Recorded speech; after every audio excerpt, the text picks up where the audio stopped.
마태복음 26장 1절 13절 말씀 번갈아 가면서 읽고 마지막 절은 같이 읽겠습니다. 예수께서 이 말씀을 다 마치시고 제자들에게 이르시되 너희가 아는 바와 같이 이들이 지나면 유월절이라 인자가 십자가에 못 박히기 위하여 팔리리라 하시더라. 그때 대제사장들과 백성의 장로들이 가야바라 하는 대제사장의 관정에 모여 예수를 흉계로 잡아 죽이려고 의논하되 말하기를 밀란이 날까 하노니 명절에는 하지 말자 하더라. 예수께서 배단이 가려원자 시몬의 집에 계실 때에 한 여자가 매우 귀한 향유 한 옥합을 가지고 나와서 식사하실 예수의 머리에 부으니 제자들이 보고 분비하여 이르되 무슨 의로 이것을 허비하느냐. 이것을 비싼 값에 팔아 가난한 자들에게 줄 수 있었겠도다 하거늘. 예수께서 아시고 그들에게 이르시되 너희가 어찌하여 이 여자를 괴롭게 하느냐. 그가 내게 좋은 일을 하였느니라. 가난한 자들은 항상 너희와 함께 있거니와 나는 항상 함께 있지 아니하니라. 이 여자가 내 몸에 이 향유를 부은 것은 내 장례를 위하여 함이니라. 같이 읽겠습니다. 내가 진실로 너희에게 이르노니 온 천하에서 이 복음이 전파되는 곳에서는 이 여자가 행할 일도 말하여 그를 기억하리라 하시니라. 아멘. 처음부터 제가 의도한 거는 아니었는데 원래 지금 계속 기도를 같이 좀 배우려고 좀 계속 고민하고 있는데 이제 마태복음을 어떻게 큐티로 묵상하게 되다가 계속 그 안에서 나타난 그 하나님 나라에 대한 말씀을 계속 드리게 되고 주마다 뭔가 제 안에 뭐 아이디어라고 아이디어고 주시는 마음들이 있는 것 같아서 이제 저번 주부터 그냥 대주제로 그냥 마태복음과 하나님 나라 이렇게 정하고 계속 말씀을 드리고 있습니다. 오늘 말씀 잘 아시는 말씀이죠. 예수님께서 십자가에 돌아가시기 이틀 전에 한 식사 자리에 있었던 어쩌면 좀 이상한 사건 하나를 다루고 있습니다. 어떤 이 여자가 누군지 잘 몰라요. 근데 이제 요한복음에는 나사로의 동생 마리아로 이야기되고 누가복음에는 또 어떤 내용의 사건이 이제 다른 세 복음서는 이제 예수님 죽기 얼마 전에 배치되어 있다면 누가복음은 예수님 초기 사역에 배치되어 있어서 다른 사건인지 같은 사건인지 좀 논란이 많습니다. 어쨌든 간에 향유 부은 사건이 마태, 마가, 누가, 요한 네 군데에 전체적으로 기록되었다는 거예요. 매우 중요한 말씀인 거죠. 근데 더 이상한 건 뭐냐면 예수님이 이 여인의 향유 부은 행동을 보시고 이 여인의 행한 일이 복음을 전하는 곳마다 기억될 거라는 너무나도 놀라운 평가를 하시는 거예요. 여러분 좀 이상하지 않았어요? 저도 목사님 설교 주석 봐도 이상했어. 예수님 왜 이 여인의 행동을 그렇게 칭찬하실까? 읽어보아도 이상한 점이 잘 해석이 안 됐어요. 그런지 몰라도 이 말씀에 대한 해석은 오래전부터 지금까지 왜 그랬을까라는 고민을 가지고 학자들이나 목사님들 안에도 다양하게 이루어져 왔습니다.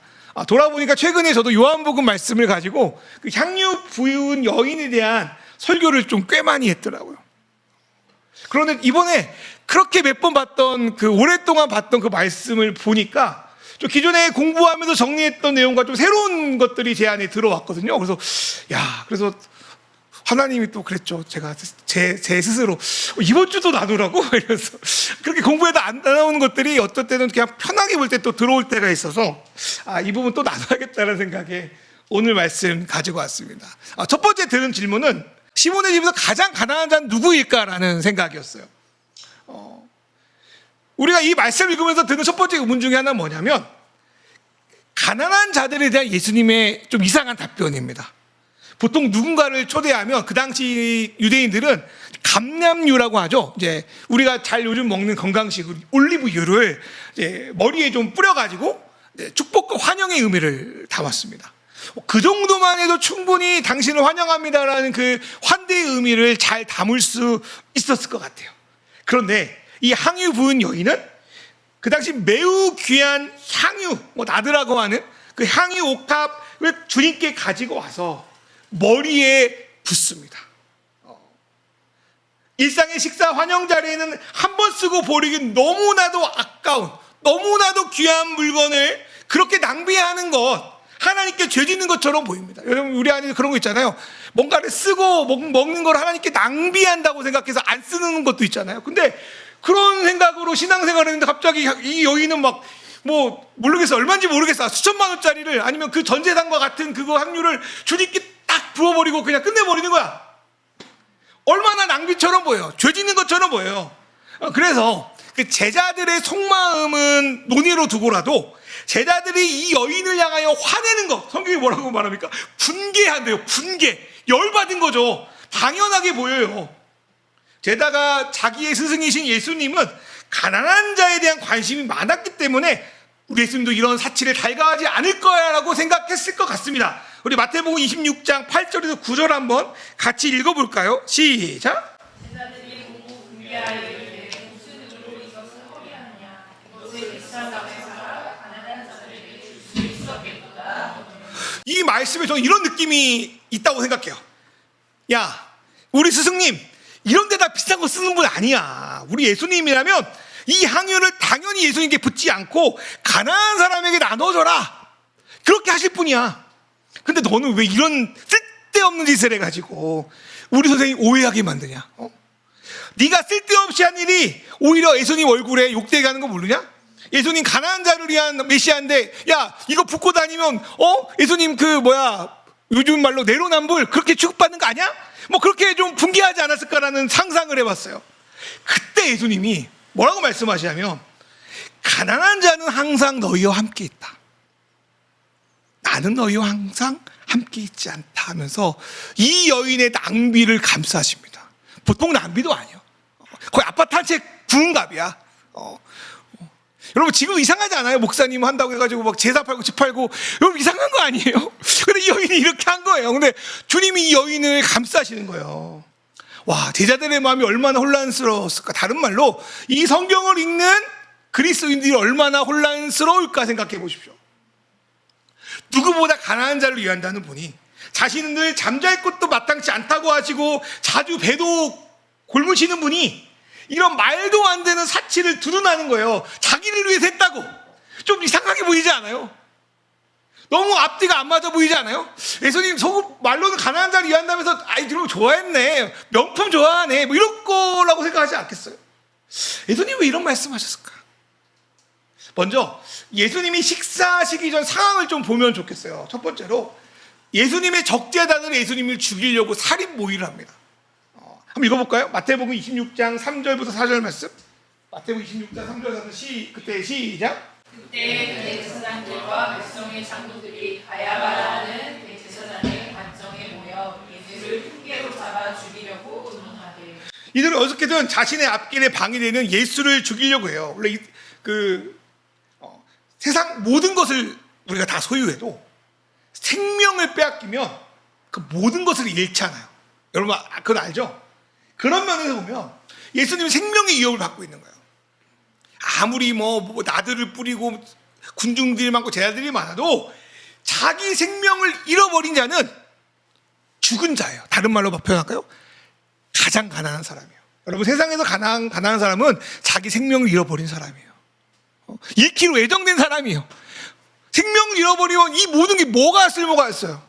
가장 가난한 거 아닙니까? 아무것도 없는 거 아닙니까?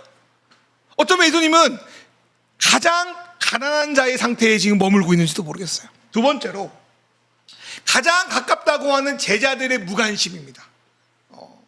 예수님이 그 앞절에 보니까 마태복음 26장 2절 읽어보면 그렇게 써 있어요. 너희가 아는 바와 같이 이틀이 지나면 유월절이다. 인자가 십자가에 못 박히기 위하여 팔릴 것이다. 여러분 여기서 주목할 단어가 뭐냐면 너희가 아는 바와 같이. 이것은 예수님이 이전에도 제자들에게 계속 자신의 죽음에 대해서 말씀하셨다는 거예요. 실제로 예수님은 예루살렘에 오시는 그 길목에 몇 번이고 이에 대한 예언을 하셨거든요. 여러분 아무리 내가 하는 일이 좋고 다른 사람이 돕는 일이 좋아도 사랑하는 가족이 시한부 판정을 받았다. 그럼 어떻게 해야 됩니까? 내가 지금 뭔가를 돕고 있고 좋은 일을 하고 있어. 근데 우리 아버지가 곧 돌아가실 것 같아. 위급하대. 여러분 어떻게 하는 게 하나님이 원하시는 일일까요? 사람다운 일일까요? 저는 사명이 있으니 가지 않겠습니다. 그런 분도 있겠지만 저는 이렇게 생각해요. 만사제쳐 두고라도 내 가족을 만나, 내 사랑하는 사람을 만나 돌보기 위해서 와야 하지 않겠습니까?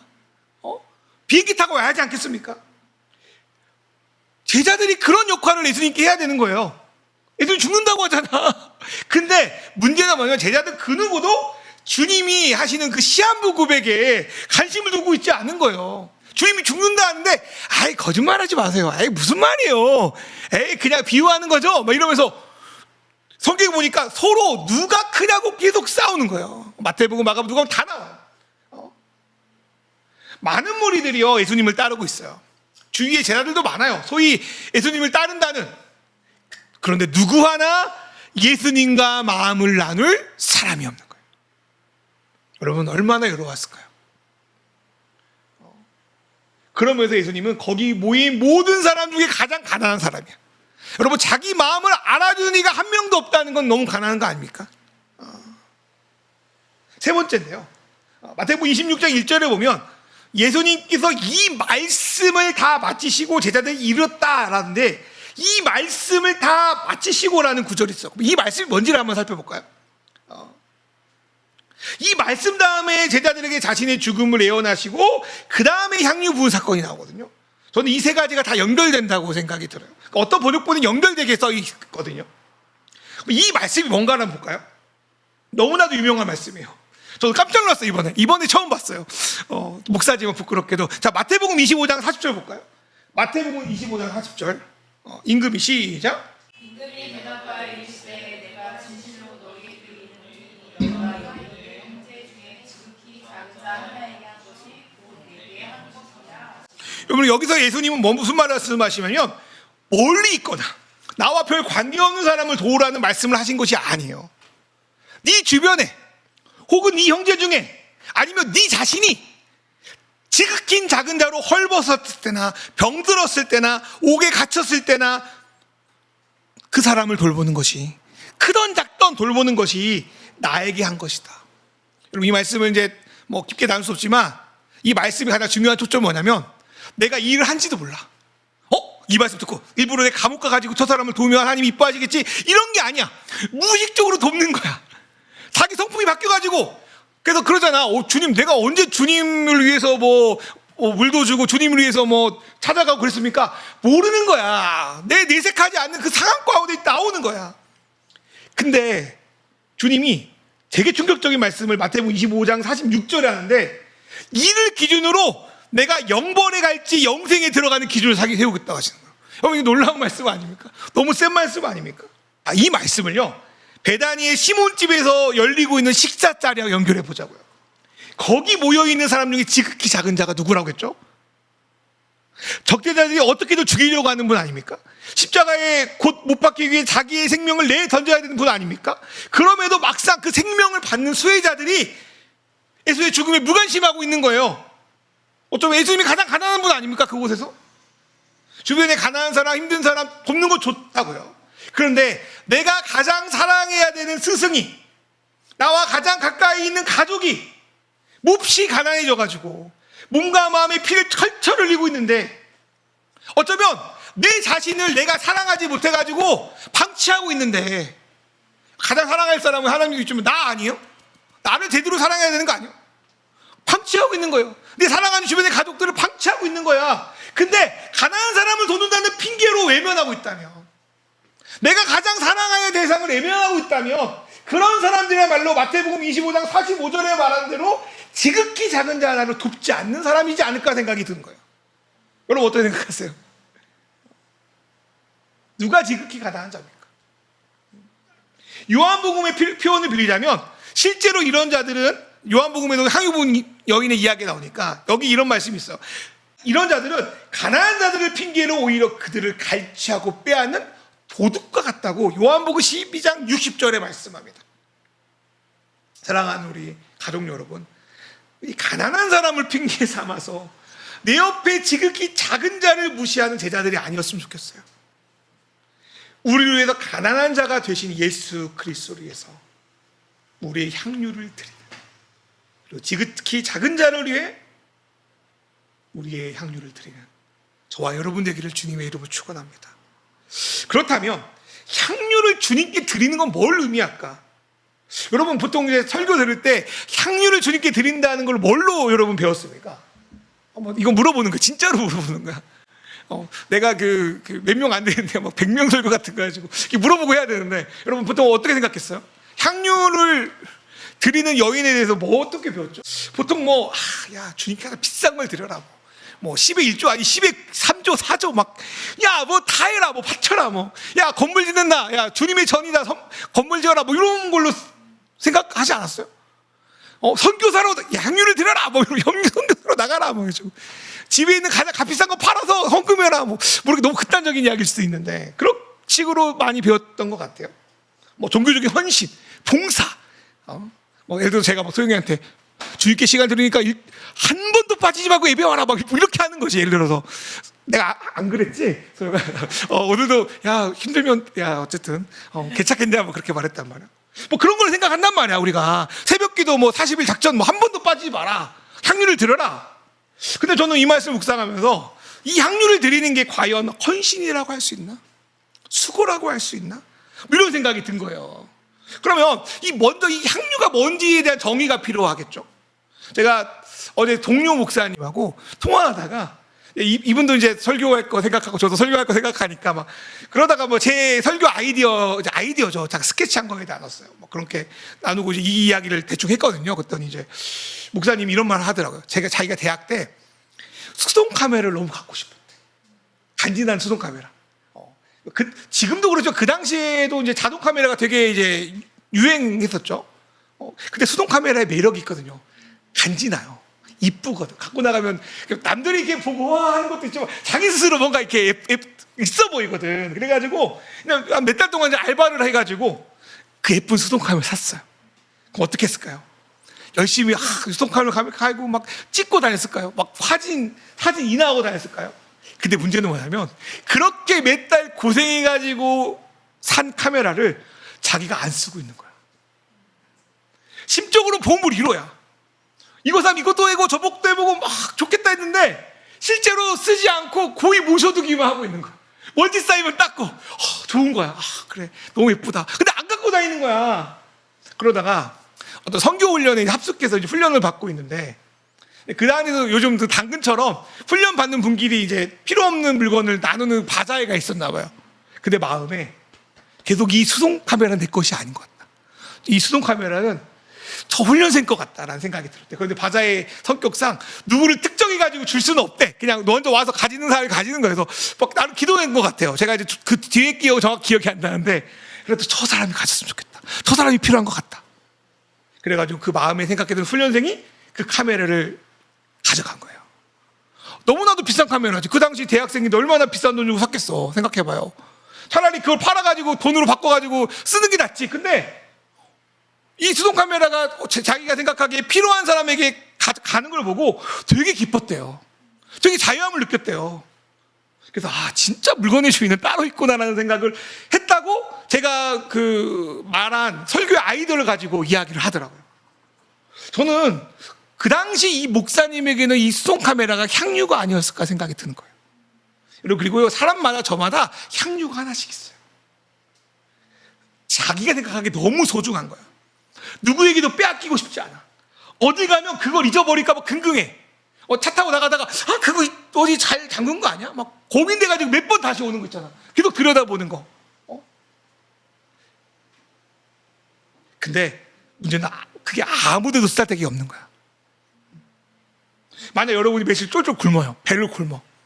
얼마나 배고플까? 돈도 없어. 근데 집에 여러분이 아끼는 물건이 하나 있어. 이거 팔면 못해도 100만 원에 바로 나가. 퀴기 아이템이야. 근데 이 물건 팔기 너무 아까워. 너무 아까워서 팔지를 못해. 이 물건이 나 같아. 나의 정체성이야. 그러니까 못 팔아. 못 팔다가 여러분 영양실조로 죽으면 그게 좀 가치 있는 일일까요? 아무리 물건이 예쁘고 좋고 갖고 싶어도 내가 배가 골마 죽겠는데 그걸 안 팔고 있으면 그거 똑똑한 겁니까? 뭔 소용입니까? 그렇게 쌓아놓고 막상 쓰지 못하면 그게 자기 것이 됩니까? 여러분 유명한 말 있죠? 돈은 모아놓은 거 자기 거 아니래요. 써야 자기 거래요. 근데 이런 비슷한 말씀이 누가복음 12장에 있어요. 누가복음 12장 읽어볼까요? 누가복음 12장 20절 말씀.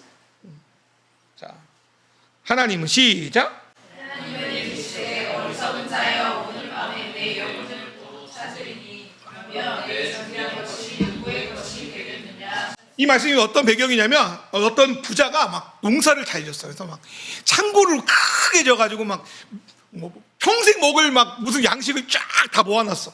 그러고 나서 이제 내가 좀 평생 놀고 즐기겠다. 그러니까 이제 하나님이 딱 나타나가지고 야 어리석은 자야.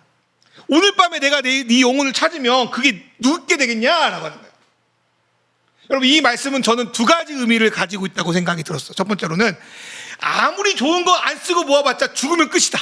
뭐 이런 의미가 있고 또 한 가지는 네가 그렇게 보물처럼 모아놓은 그것이 진정 너에게 아무런 쓸모가 없다. 그리고요 예수님은 이런 자들을 향해서 자기를 위해서 재물을 쌓아두었지만 막상 하나님에 대해서 부유하지 못한 사람이래요.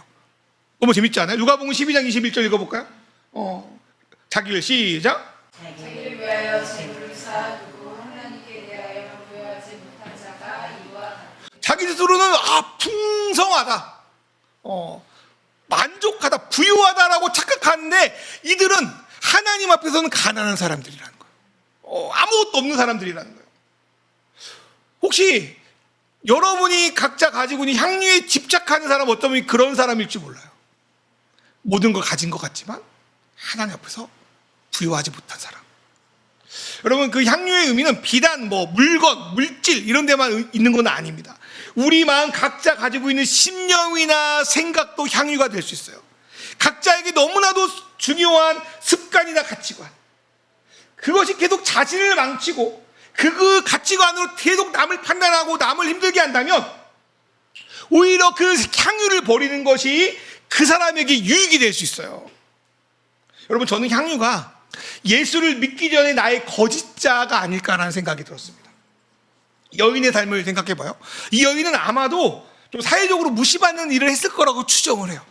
그 당시에 좀 율락 여성들이 이런 향유 같은 거를 사가지고 자기의 어떤 그 재테크로 삼았다는 이야기가 있어요. 그러면 그동안 여자라는 이유로 아니면 사회적으로 좀 무시받는 일을 한다고 손가락질 받는 상황인데 내가 몇 년 동안 힘들게 모아서 이 향유만 산다면 난 행복해질 거야. 향유만 산다면 무시 안 당할 거야. 향유만 산다면 나는 잘 살 거야. 그런 생각으로 그 향유를 모았겠죠. 몇 년인지 모르겠지만. 그런데 막상 그 향유만 사도 자기의 자존감이 나아지지 않는 거야. 변하지 않는 거야. 그리고 어디 나갈 때마다 여러분 지금처럼 무슨 시원장치가 좋아요. 무슨 새콤이 들어와요. 여러분 얼마나 도둑들이 많았겠어요.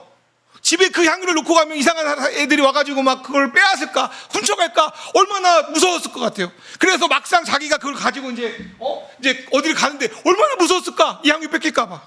가장 큰 문제가 뭐예요? 이렇게 비싸게 주고 샀는데 자기 몸에는 한 방울도 못 맞추고 있는 거야. 깨어져야만 그 나오는 그 옥탑에 담아가지고 정정긍긍하고 있는 거야. 여러분 이런 향수 저 안 써봤지만 화장품 여러분의 피부에 발라야 여러분께 될 거 아니야. 여러분의 뿌려야 여러분 될 거 아니야. 근데 비싸게 사놓고 나 못 쓰는 거야. 너무 비싸가지고. 그 비싼 가치가 내가 사용됨으로 망가질까 봐. 여러분 그렇게 되면 뭐가 더 중요해요? 뭐가 더 소중한 것 같아요? 내가 소중해요? 향수가 소중해요? 뭐가 더 소중한 거예요? 향수가 소중해요. 그렇지 않아요? 향수를 나에게 바르면 내가 더 소중한 거지. 나를 위해 샀으니까 나 바르려고. 근데 너무 비싸고 좋은 거니까 안 팔고 있는 거야. 계속 보고 있어. 뭐 자린고비처럼 이렇게 여기다가 생선 벌려놓고 이렇게 볶고 오고. 향유가 더 소중한 거 아니에요? 여러분 뭐가 소중해요? 근데 이 여인이 예수를 아는 거예요. 제 생각이에요 이거는. 예수를 아니까 야 이제 나 이 향유 없어도 나 살겠네. 아까 그 카메라 이야기했잖아요. 이 카메라 저 사람 거 같다. 내 거 아닌 거 같다. 이걸 안 거지. 그리고 이 향유가 내가 진정한 자유를 누리는데 방해되고 있다는 걸 안 거예요. 가장 소중한 건데 오히려 그 소중한 것이 나의 자존감을 무너뜨리고 있는 거야. 향유를 가지면 가질수록 오히려 자신을 얽매고 집착하게 하는 거야. 근데 예수는 어떻게 해요? 내가 뭐가 없다고 우리 고백했죠. 첫 번째 나는 주님께 용납받은 사람이에요. 나 뭐가 없어도 평범해도 아무 향유 없어도 나는 주님께 특별한 사람인 거야. 주님이 나를 무엇이든지 소중히 여기고 사랑한다는 걸 알게 된 거야. 그걸 아니까 어떻게 돼요? 예수 믿기 전, 주님을 받아들이기 전 자신과의 분신과 같은 향유를 예수의 머리에 부음으로 그걸 갖다 버리는 거야. 저는 여러분 그래서 이번 묵상에 여인은 예수님께 이 귀한 거를 드립니다 이런 느낌이 아니고 예수님께 갖다 버리는 느낌이 생각났어요. 내가 더 이상 이 향유에 내 인생을 걸지 않겠다. 이 향유는 예수 믿기 전 가졌던 내 거짓자다. 그리스도가 십자가에 못 박힐 때 이 향유도 함께 못 박겠다는 마음으로 저는 이 여인이 향유를 드렸다고 생각해요. 물론 그 당시에는 십자가에 바치겠다 이런 생각까지 안 했겠지만 우리로 해석하면 그런 생각이 든다는 거예요. 이게 진정 여인이 향유를 드리는 이유였다면 제 해석대로 예수님께 향유를 부는 것은 내가 귀한 거를 주님께 드리는 헌신이 아니고 어쩌면 자신의 가장 큰 행복을 위해서 가장 큰 유익을 위해서 주님께 버리는 거라, 주님께 맡기는 거라는 생각이 들었어요. 제가 앞에서 향유 드리는 것에 대한 좀 과감한 해석을 할 수 있는 이유는 예수님이 하신 말씀이에요. 예수님이 이 여인 행동에 대해서 뭐라고 평가하시냐면 읽어볼까요? 마태복음 26장 12절.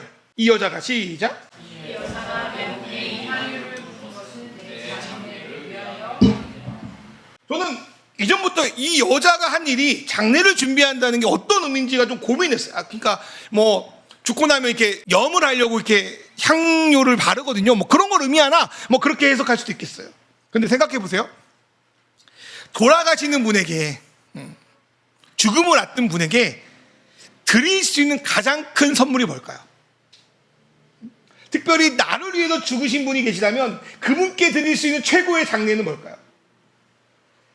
나를 위해 죽으신 그분의 목적대로, 그분의 유언대로, 그분의 의도대로 사는 거 아니에요? 여러분 라이형 일병 구하기의 마지막 장면 꼭 생각나십니까?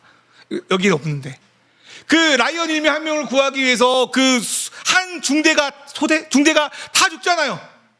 마지막에 제 기억은 정확히 안 나는데 그 사람은 뭐 이제부터 뭘 위해 살아야 돼요? 그 인생을, 내 인생은 한 명의 인생이 아니라 10명의 인생을 생각하면서 값지게 살아야 되는 거 아닙니까? 주님이 나를 위해서 죽으셨다면 주님의 장례를 위해서 가장 드릴 수 있는 선물은 예수님이 나를 위해서 십자가에 죽으신 목적에 가장 부합하는 삶을 사는 거예요.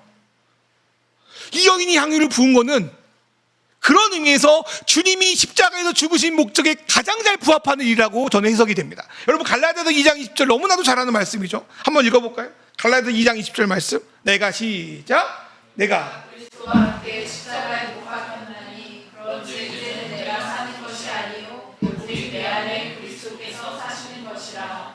이제 내가 육체 가운데 사는 것은 나를 사랑하사 나를 위하여 자기 자신을 버리신 하나님의 아들을 믿는 믿음 안에서 사는. 이 말씀이 저는 이 해석이라 생각이 들어요. 그리스도께서 이 땅에 오신 가장 궁극적인 이유는 우리를 위해서 죽기 위해서요. 단순히 우리가 죽어가지고 죄 용서받고 천국 가고 그것만 말하는 게 아니에요. 예수님은 예수의 죽음으로 죄로 얼룩진 우리 애자가 죽어요. 예수가 함께 우리가 부활하고 살아감으로 우리가 새로운 가치로 사는 피조물이 된 거예요. 그래서 이제 더 이상 하나님과 원수 맺는 관계가 아니라 그분을 아버지라 부르고 그분과 화목하고 그분의 자녀가 되는 놀라운 관계를 맺는 거예요. 이제는 새로운 방향, 새로운 가치로 사는 거예요. 그게 예수로 죽고 예수로 사는 거란 말이에요. 그런 면에서 향유를 드리는 건 헌신이 아니라 주님께 더 많이 받는 거예요. 제가 오늘 찬양할 때 넘쳐나게 찬양하면서 말씀드렸지만 내가 주님께 향유를 드릴 때 주님 주신 놀라운 은혜를 받는 거라고요. 더 많이 받는 거라고요. 우리에게 각자 붙들고 있는 향유가 있어요. 겉으로 예수님을 따른다고 하지만 어쩌면 예수님보다 더 소중한 향유가 우리 안에 자리 잡고 있어요. 그런데 그 향유가 나를 풍성하게 해줄 수 없다는 사실을 믿고 그 향유를 우리 위해서 가장 가난한 자가 되신 예수님께 맡길 때 우리는 감히 상상할 수 없는 예수 그리스도라는 선물을 받는 거예요. 누가복음 6장 38절 말씀 한번 읽어볼까요? 6장 38절 말씀 시작.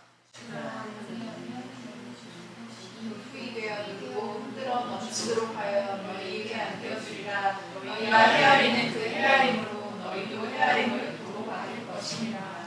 아멘. 그리고 요한복음 12장 3절에 뭐라고 말하냐면요. 여기는 마리아로 이야기되는데 마리아는 지극히 비싼 향유, 곧 순전한 나드 한 근을 가져다가 예수의 발에 붓고 자기의 머리털로 그의 발을 닦으니 향유 냄새가 집에 가득하더라. 저는 이 가득하다는 말을 되게 좋아해요. 향유를 깨트리니까 이거를 안 깨트리려고 그렇게 막 고이 모셨던 향유를 주 앞에 깨트리니까 어떻게 돼요? 향유가 그 냄새가 온 집안에 가득 찬대요. 저는 가득 차게 단순히 문자적으로 냄새 난다 이런 느낌도 있지만 주님의 풍성한 은혜가 넘치게 그 안에 가득했다라는 의미로 해석이 돼요. 여러분 향유는요, 여러분 안에 향유는요 가지고 있어서 향기가 나는 게 아니에요. 향유는 깨트려야 되는 거예요. 여러분 성경은요 많은 곳에서 우리의 것을 남에게 주라는 말씀 많이 해요. 오늘도 금방 읽은 6장 38절 주라고 하잖아요. 근데 생각해봐요. 여러분 정말 주는 게 행복이에요? 행복해요 여러분 누구한테 주면? 그럴 수도 있어요. 뭐 이렇게 우리가 존경하는 목사님이나 어떤 그런 좋은 일들 하시는 분들 막 나누는 게 행복입니다 그러잖아요. 근데 여러분 정말 행복해요? 정말 주는 게 행복해요? 안 그러지? 나만 이상한 사람이야? 안 그러지 않아요? 좀 부담되지 않아요? 근데 왜 우리는 그리스도인으로 줄 수 있냐고요? 왜 우리가 드릴 수 있냐고요? 주님께 우리가 드리고 있는 거기 때문에. 하나님을 사랑해야 이웃을 사랑하는 것처럼 하나님께 향유를 드리지 않으면 아까워. 그렇죠? 그게 율법이 되는 거야. 봉사 헌신 율법이 되는 거야. 근데 하나님께 내 향유를 드릴 때 이제 내 것이 내가 아니구나.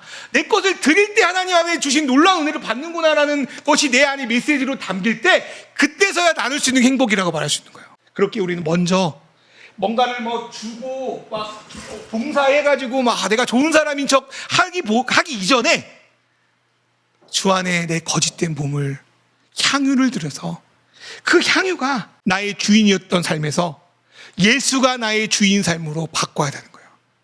향유를 십자가에 바쳐야 되는 거예요.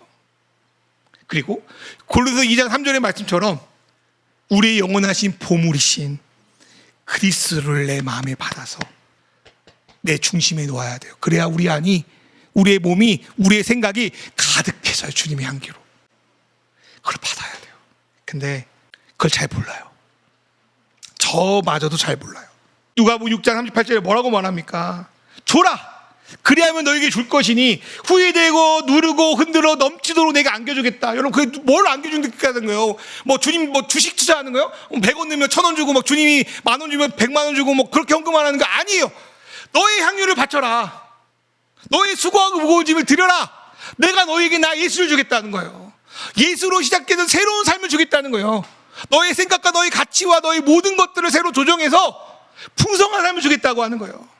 여러분 이게 누구에게 좋은 일이에요? 향유 드리는 게 누구에게 좋은 일이에요? 예수님께 좋은 일입니까? 물론 예수님 좋아하시죠. 근데 우리에게 더 좋은 일 아닙니까? 예수님은요 이런 말씀을 하세요. 우리에게도 좋은 일이에요. 근데 뭐라고 말씀하시냐면 마태복음 26장 10절에 뭐라고 말씀하시냐면 읽어볼까요? 마태복음 26장 10절에 같이 읽어볼게요. 시작. 예수께서 아시고 그들에게 이르시되 너희가 어찌하여 이 여자를 괴롭게 하느냐 그가 내게 좋은 일을 하려느니라. 예수님이요 이 일이 자기에게 너무나도 좋은 일이에요. 향유를 드리는 게 자기에게 너무나도 좋은 일이야. 그래서 이것도 또 오해받을 수 있어. 주님 되게 자기한테 좋았네 이렇게 하셨단 말이에요. 근데 이건 이런 느낌이에요. 아버지가 자녀가 잘 되는 것을 내 일처럼 기뻐하는 것처럼 주님이 우리가 자신을 위해 행복하게 살아갈 때 주님이 기뻐하시는 거예요. 주님 왜 이게 좋은 일이라고 생각하냐면 이 여인이 주님의 복음을 받아 구원의 기쁨 안으로 들어왔기 때문이에요. 제자들은 예수를 따른다고 하지만 아직 주님의 기쁨 안으로 들어오지 못한 상태잖아요. 근데 이 여인은 주님의 복음의 의미를 알고 그 구원 안으로 들어온 거예요. 그래서 기뻐하는 거예요. 이게 어디 나오냐면 요한복음 4장에도 나와요. 요한복음 4장에 유명한 여인이 또 나오죠. 그것도 여인이네요. 사마리아 여인이에요. 사마리아 여인과 대화를 마치고 주님이 먹을 것을 구하여 온 제자들이 이렇게 말해요. 요한복음 4장 32절에 뭐라고 말하냐면 이르시되 내게는 너희가 알지 못하는 먹을 양식이 있느니라. 제자들은 그거 듣고 놀라요. 주님 누가 갖다 줬냐? 뭐 이러고 이제 놀라는 거예요. 그때 주님이 뭐라고 말하냐면 요한복음 4장 34절에 이렇게 말해요. 예수께서 이르시되 나의 양식은 나를 보내신 이의 뜻을 행하여 그의 일을 온전히 이루는 거라. 이 사마리아 여인이 예수의 복을 받아들임으로 예수의 양식이 된 것처럼 이 향유를 부은 여인이 예수님께 자기 향유를 드림으로 예수님께 좋은 일을 했다는 겁니다. 사마리아 여인이 과거에도 자유케 되어가지고 그 집착하고 있던 물덩이, 사마리아 여인에게 물덩이가 어쩌면 향유일 거예요. 물덩이를 버리고 주님을 예배하게 된 것처럼 향유 부인 여인이 자기의 향유를 아꼈던 그 거짓 보물 향유를 예수님께 붓고 예수라는 진정한 향기를 선물로 받은 것처럼 진정한 자유와 기쁨을 누리는 것, 그게 주님이 우리에게 받을 양식이자 좋은 일이 되는 거예요. 그래서 복음은 나에게도 좋지만 예수님께도 좋습니다. 말씀을 마무리할게요. 우리가 마태복음 26장 13절 말씀 읽어볼까요? 마태복음 26장 13절 말씀 시작. 천하에 어디서든지 복음이 전파되는 곳에서는 이 여자가 행한 일도 말하여 그를 기억하리라 하시니라. 너무나 파격적인 성경인데 저는 이 말은 향유 부은 여인의 믿음과 행동에 예수님이 전하고자 하는 복음의 진수가 담겨 있다는 의미로 해석이 됩니다. 이것은 우리가 붙들고 있는 향유, 보물, 이것이 실제로는 수고하고 무거운 짐이라는 것을 인정할 때 시작되는 거예요. 여러분, 수고하고 무거운 짐 너무 말씀 잘하잖아요. 수고하고 무거운 짐진 자들아 다 내게로 오라, 내가 너를 쉬게 하리라. 수고하고 무거운 짐을 주님께 드려야 돼요. 그리고 우리를 위해 세상에서 가장 가난한 자로 십자가에 달리신 예수님께 그 향유를 드릴 때 우리는 그것으로부터 자유하게 됩니다. 그 향유는 어쩌면 죄예요.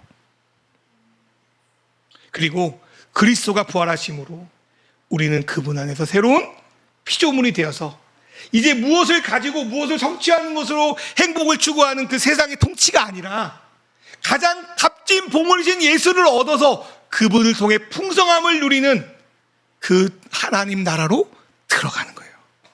그거는 죽고 나서가 아니라 지금 우리 안에 시작되었습니다. 사랑하는 우리 가족 여러분, 예수님 복음을 전할 때 이 여인이 행한 일도 기억해야 된다는 것은 단순히 이 여인의 일을 신성시하라는 게 아니에요. 너희도 이 여인처럼 복음을 제대로 받아들여서 그 여인이 누리는 진정한 자유 안으로 들어오라는 거예요. 사랑하는 여러분, 들어왔으면 좋겠어요. 제자들처럼 딴소리 하지 말고. 저번 주 기억나요? 야, 내가 보리떡 5개로 몇 광줄이 만들었냐 했더니 12광줄입니다.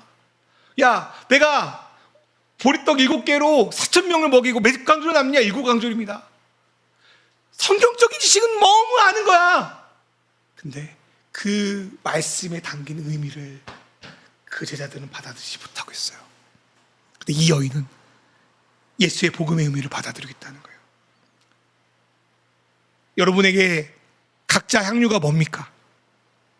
무엇을 버리지 못하고 있고 무엇을 바꾸기 무서워하고 있습니까? 그게 정말 여러분을 행복하게 만듭니까? 여러분을 자유하게 만듭니까? 여러분의 자존감을 높여줍니까? 아니면 그 보물이라는 미모 안에 계속 수고하고 무거운 짐으로 여러분을 계속 누르고 있습니까? 그 무거운 짐이 보물이라는 그 사단의 거짓말에 속지 마십시오. 무거운 짐을 주님께 내려놓으십시오. 무거운 짐을 집안의 상식장에 그냥 두지 말고 이미 모든 것인 예수님께 모든 걸 받았으니까 그분께 그냥 드려요. 버려요. 그리고 그걸 가지고 하나님을 섬기고 이웃을 사랑하는 일에 사용하십시오. 그래서 저와 여러분 안에 이 여인이 행한 일이 머리가 아니라 여러분의 마음과 영혼에 기억되고 살아가는 그런 행복한 일이, 주님께 정말 좋아 보이는 일이 일어나기를 주님의 이름으로 축원합니다. 오늘 시간 우리를 위해서 세상에서 가장 가난한 자가 되신 예수님을 묵상해 봅니다. 나를 위해 자기의 생명 주신 그분 앞에 그분을 생각하며 우리의 마음을 드리며 시간 조용히 묵상하며 나가겠습니다. 시간 우리를 좀 돌아보면 좋겠는데요, 오늘 말씀처럼 우리를 위해서 이미 주신 보물 같은 복음이 있는데 여전히 내 안에 향유에 집착하고 얽매여서 내가 정말 주님이 주시고자 하는 복음의 통치, 풍성한 하나님의 통치를 누리고 있지 않는가, 내가 정말 향유를 주님께 드리고 있는가, 이 시간 우리를 돌아보면 좋겠습니다. 그리고 주님이 우리에게 바라는 거는, 그 최고의 소원은 우리가 뭔가를 하는 게 아닙니다. 우리가 행복하길 바라세요. 우리가 풍성하길 바라십니다. 우리가 세상이 아닌 주님으로 진정 풍성한 삶을 살아갈 수 있도록 수고하고 무거운 짐 그 향유를 주님께 내려놓고 주님의 통치 안으로 살아갈 수 있도록 인도해 달라고 이 시간 두 가지 놓고 다시 한번 기도하겠습니다. 주님,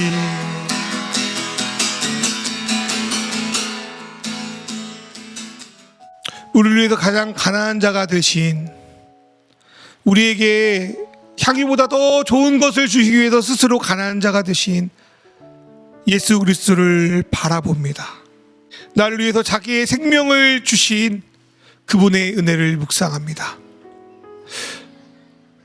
우리가 세상에서 가장 귀한 것들을 받았는데 여전히 우리 안에 있는 작은 향유를 주님보다 소중히 여기고 나보다 소중히 여기며 그 향유가 나의 주인 되어 살아가고 있지 않았는지 나를 돌아봅니다.